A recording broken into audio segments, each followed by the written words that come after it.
Hey guys, how you doing? So let's talk some more about business. The last time we spoke about having systems in your business. Now I want to talk to you about the market, the importance of keeping in touch and having your fingers on the pulse of the market.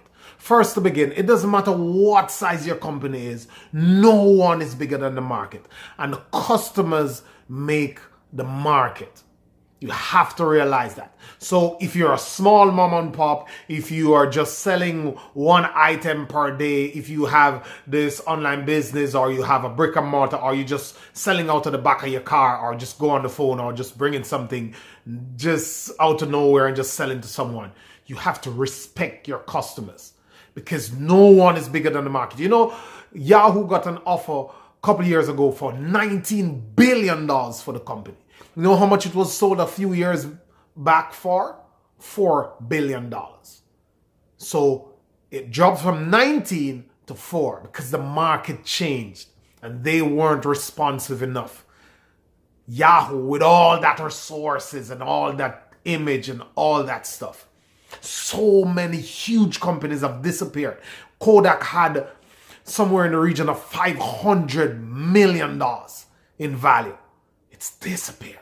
So you have to respect your customers. You have to understand what your customers want. And you have to have customer service. You have to treat your customers with respect. Your customers are everything. You can't have staff or you giving your customers attitude, not being responsive, answering them 10 days after they have a problem.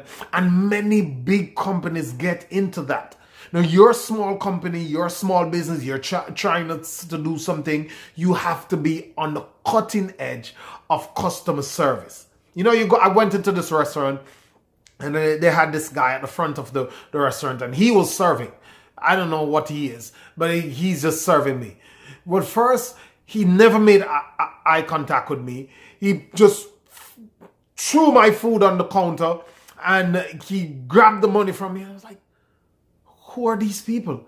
And then nobody's picking that up. And even if you make a complaint to someone who is not responsive to this, they think that their business is okay because they have this following. But you know what? The people who fail to realize how important something as simple as that is, although it's not simple, but something in the area of customer service, they're usually the ones who fail to recognize cash flow issues and who fail to recognize quality issues and their businesses fail. So you hear people say, oh, most small businesses fail. Well, because most small businesses don't want to do anything about customer service, about systems, about marketing, about finances. They don't stop to do that. So they're just using goods and services, exchanging goods and services for money, and they collect the money and they get some more goods and services and they exchange it again. And that cannot be any form of a sustainable business.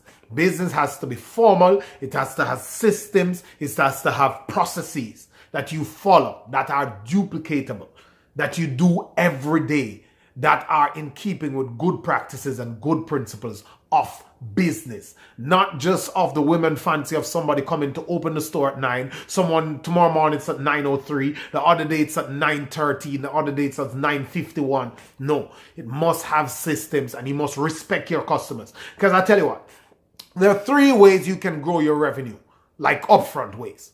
1, you can increase the number of items, value of the items you sell. You can increase the number of transactions, or you can increase the number of people who buy. You can increase the number of products you sell per day. All 3 of those things are tied to your customers, to the market. Don't forget that. So whatever you're doing, focus on your customers. The market is king. Thank you. Have a good